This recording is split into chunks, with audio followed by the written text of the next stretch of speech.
وعلى آله وصحبه أجمعين وبعد. قال الله تعالى في كلامه المجيد: أعوذ بالله من الشيطان الرجيم. بسم الله الرحمن الرحيم. يا أيها الذين آمنوا لا تلهكم أموالكم ولا أولادكم عن ذكر الله ومن يفعل ذلك فأولئك هم الخاسرون. کل کے درس میں آپ حضرات کے سامنے نماز سے متعلق بعض باتیں ذکر کی گئی، نماز کی اہمیت اور فضیلت کے سلسلے میں، اور یہ بتایا گیا کہ نماز چھوڑنے کے دنیا اور آخرت دونوں جگہ نقصانات ہیں. نماز چھوڑنے کی وجہ سے ہمیں اور آپ کو دنیا میں کیا نقصان ہوتا ہے، اس میں سے ایک چیز میں ذکر کیا تھا کہ اگر کوئی شخص دنیا میں نمازیں چھوڑتا ہے تو پھر اس کے پیچھے شیطان لگ جاتا ہے. جن گھروں میں نماز نہیں پڑھی جاتی ان گھروں میں شیطان غالب آ جاتا ہے. دوسرا نقصان یہ ہے کہ اللہ تعالیٰ بے نمازی شخص سے حرکت اور نشاط کو چھین لیتا ہے. وہ پورے دن سستی اور کاہلی کا شکار رہتا ہے. اس کا کسی بھی کام میں دل نہیں لگتا. کوئی بھی عمل کرنے کے لیے جاتا ہے اس کی طبیعت بڑی بوجھل اور بڑی پریشان کن ہوتی ہے. یہ دو نقصانات میں نے بتایا تھا. نماز چھوڑنے کا ایک تیسرا نقصان جو حدیثوں میں ذکر ہے، اللہ کے نبی صلی اللہ علیہ وسلم نے فرمایا ہے کہ وہ لوگ، صحیح بخاری کی روایت عبداللہ بن مسعود رضی اللہ عنہ کی، کہ وہ لوگ جو نماز چھوڑ کر کے، خاص طور پر نماز فجر چھوڑ کر کے دیر تک سوئے رہتے ہیں، یہاں تک کہ سورج نکل آتا ہے، دھوپ ان کے چہروں پہ پڑتی ہے، تب وہ بیدار ہوتے ہیں. ایسے لوگوں کے بارے میں اللہ کے نبی صلی اللہ علیہ وسلم فرماتے ہیں شیطان ان کے کان میں پیشاب کر دیتا ہے. وہ لوگ جو نماز فجر پڑھے بغیر دیر تک سوئے رہتے ہیں، سورج نکل آتا ہے تب جا کر کے وہ جاگتے ہیں، ایسے لوگوں کے کان میں شیطان پیشاب کر دیتا ہے. بال الشیطان فی عنقہ، حدیث کے الفاظ فی اذنہ، الشیطان ان کے کان میں پیشاب کر دیتا ہے. بہت سے حدیث کی شرح لکھنے والوں نے، بعض اردو شارحین نے لکھا ہے کہ انسان کے کان کا جو سوراخ ہے وہ بڑا موٹا نہیں ہے. شیطان کا پیشاب کچھ تو اندر جاتا ہے اور کچھ باہر رہ جاتا ہے. آپ اندازہ کیجئے وہ آدمی جس کے دماغ میں شیطان کا پیشاب چلا جائے اسے کبھی نیکیوں کی توفیق نہیں مل سکتی الا یہ کہ وہ اللہ تعالیٰ کی بارگاہ میں آ کے توبہ کرے. وہ شخص جس کا چہرہ شیطان کے پیشاب سے دھل دیا جائے، آپ لگائیے صبح اٹھ کر کے پوری بٹی صابن کی لگا ڈالیے، شیطان کے پیشاب سے دھلا ہوا چہرہ وہ کبھی صاف نہیں ہو سکتا جب تک کہ آپ اللہ کے حضور سچی توبہ نہ کر لیں. اس لیے حضرات گرامی، اپنے آپ کو اس مصیبت سے بچائیے، اس تکلیف سے بچائیے، اس عذاب سے. کہیں ہمارا ذہن و دماغ شیطان کے پیشاب کی وجہ سے خراب تو نہیں ہو گیا؟ ہمیں خود سوچنا چاہیے.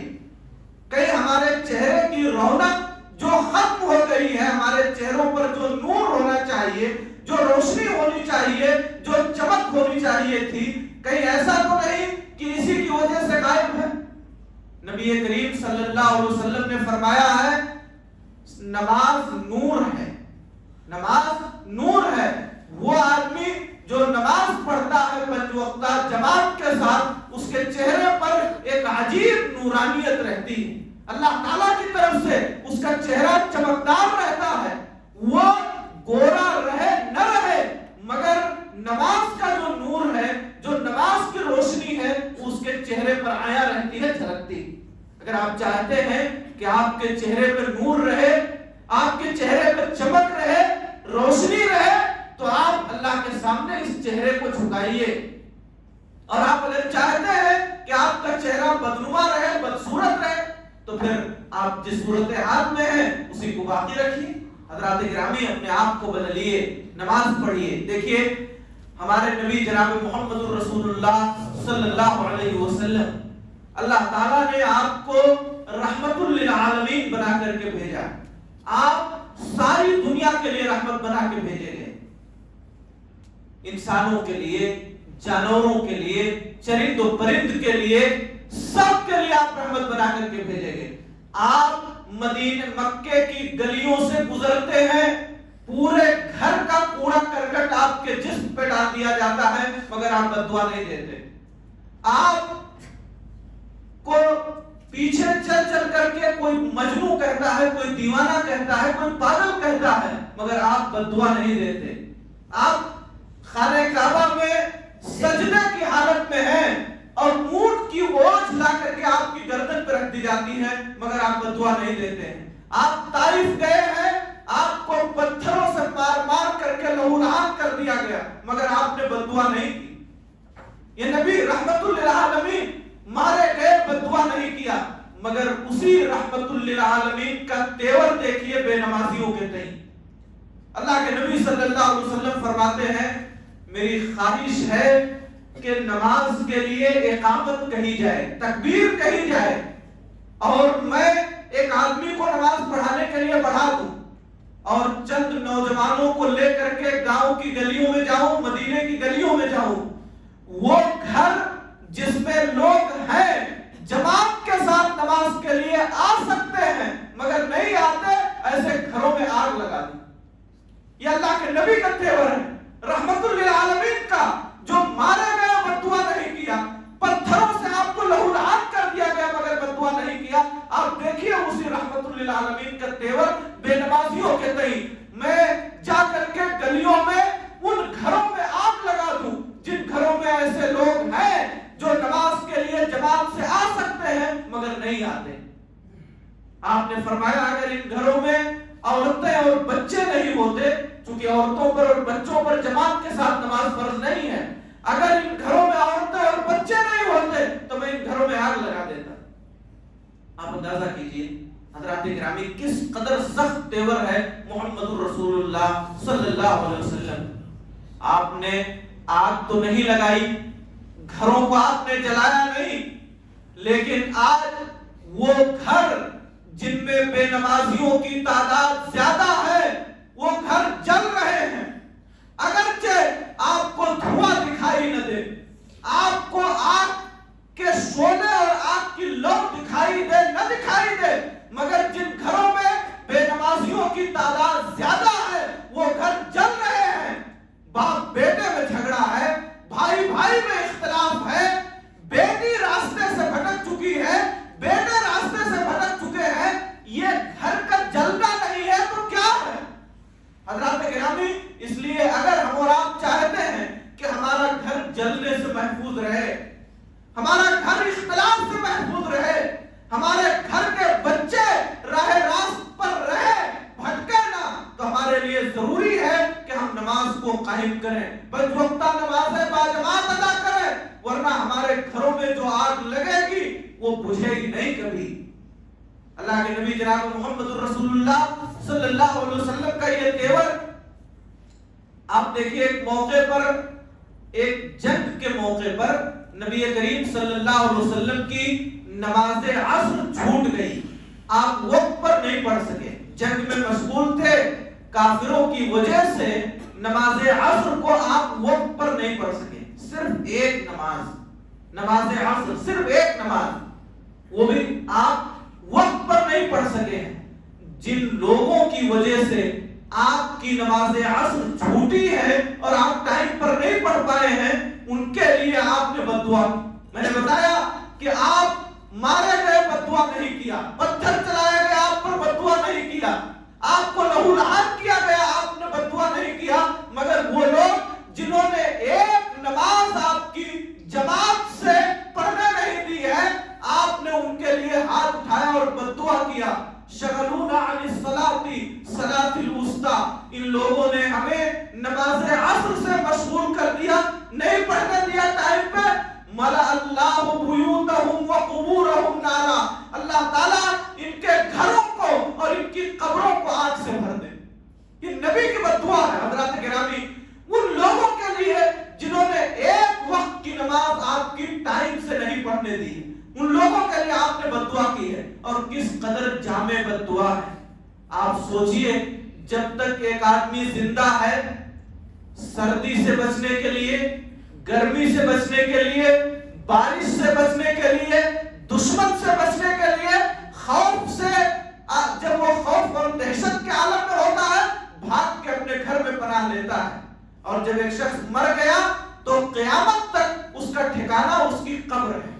اللہ کے نبی کی بد دعا دیکھیے، اللہ اس کے گھر کو، ان کے گھروں کو آگ سے بھر دے، یعنی جب تک یہ زندہ رہے تب تک انہیں سکون نہ ملے، ان کے گھروں کو آگ سے بھر دے، یعنی جب تک یہ زندہ رہے انہیں سکون و چین نہ ملے، اور جب یہ مر جائے قیامت تک انہیں سکون نہ ملے، ان کی قبروں کو آگ سے بھر دے۔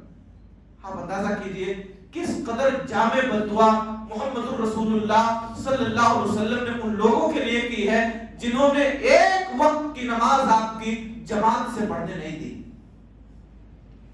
یہ اہمیت ہے نماز کی نبی کریم صلی اللہ علیہ وسلم کی نگاہ میں۔ ایک مرتبہ اللہ کے رسول صلی اللہ علیہ وسلم نے فرمایا، جس شخص نے نماز عصر جان بوجھ کر چھوڑ دیا، ایک وقت کی نماز، جس شخص نے نماز عصر کو جان بوجھ کر چھوڑ دیا، گویا کہ اس کا مال برباد ہو گیا اور اس کے اہل و عیال برباد ہو گئے۔ ایک وقت کی نماز جس نے چھوڑ دی، نماز عصر کو کوئی شرعی عذر نہیں ہے، کوئی وجہ نہیں ہے نماز چھوڑنے کی، یوں ہی اذان سن رہا ہے، گھر میں بیٹھا ہے، دکان میں ہے، لیکن اذان سننے کے باوجود بنا کسی شرعی عذر کے نماز کے لیے نہیں آیا، نبی کریم صلی اللہ علیہ وسلم فرما رہے ہیں کہ گویا کہ اس کا مال تباہ و برباد ہو گیا اور اس کے بچے تباہ و برباد ہو گئے۔ ایک وقت کی نماز کا چھوڑنا اہل و عیال اور مال کی تباہی کا ذریعہ۔ پورے ہفتے کی نمازیں ہماری چھوٹ رہی ہیں، پورے مہینے ہم نہیں آ رہے ہیں، سال میں صرف عید اور بقرعید پڑھتے ہیں۔ حضرات گرامی، ہمارے لیے کتنی تباہی ہوگی، کس قدر بربادی کی دعوت دے رہے ہیں ہم اپنے آپ کو، اپنے گھر اور اپنے اہل و عیال کو۔ ہمیں اپنی صورتحال بدلنے کی ضرورت ہے۔ بیدار ہوئیے، نماز کے لیے آپ حساس رہیے، نماز کے پابند بنیے، ورنہ یقین مانیے تباہی و بربادی ہمارا اور آپ کو مقدر ہوگی۔ تو یہ دنیا میں کچھ سزائیں ہیں۔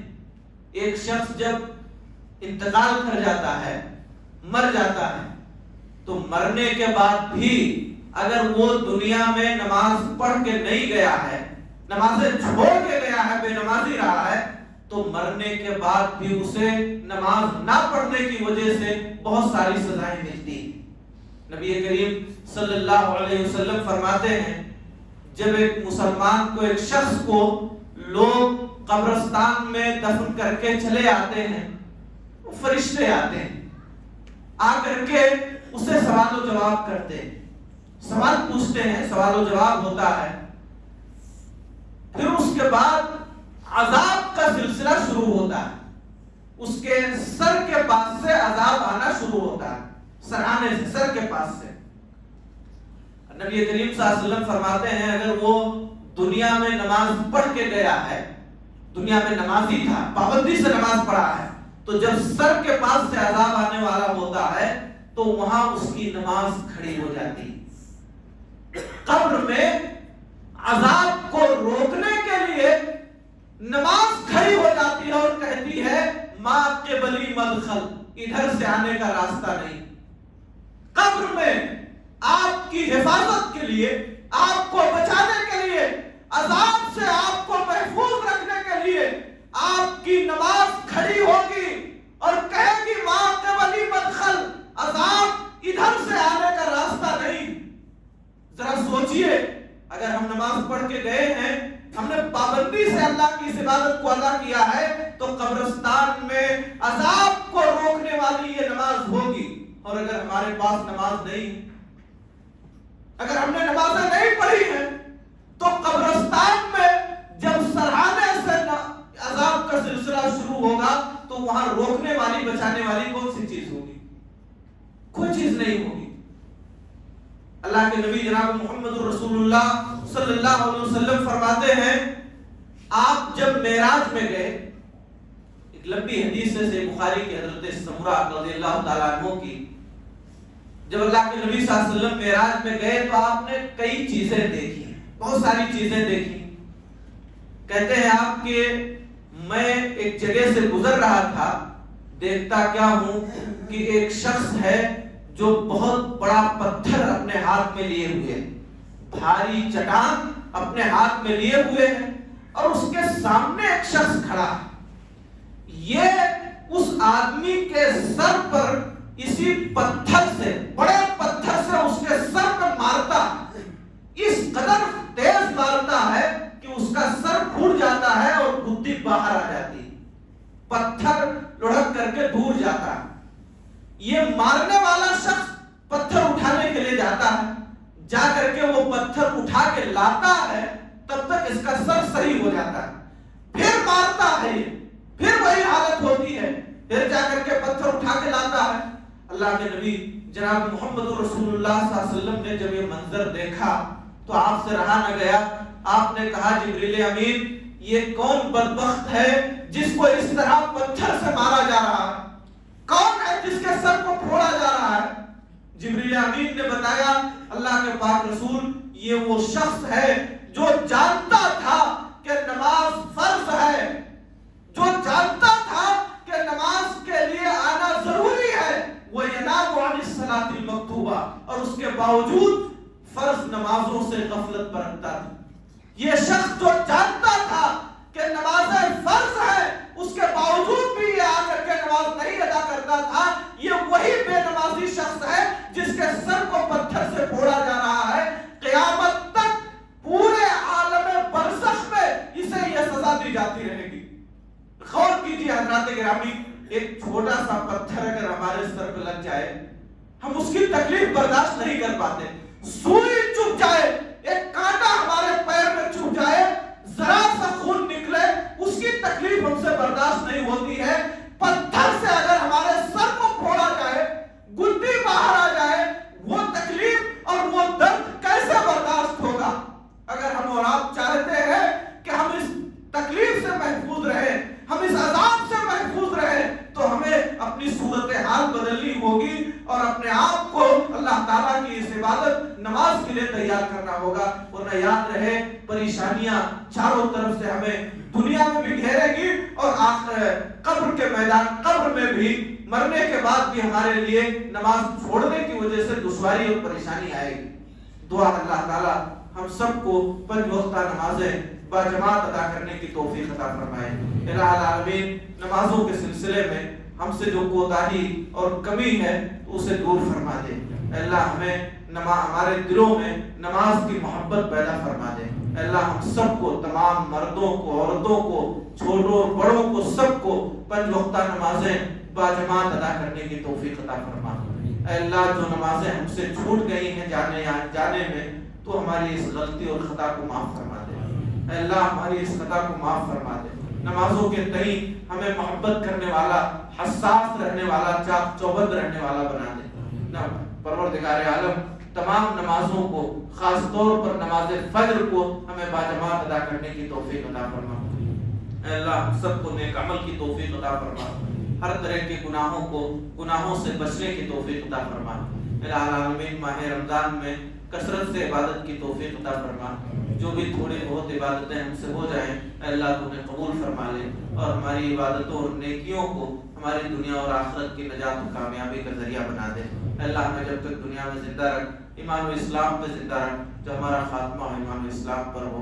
آمین. اقول قولی ھذا واستغفر اللہ لی ولکم، والسلام علیکم ورحمۃ اللہ وبرکاتہ.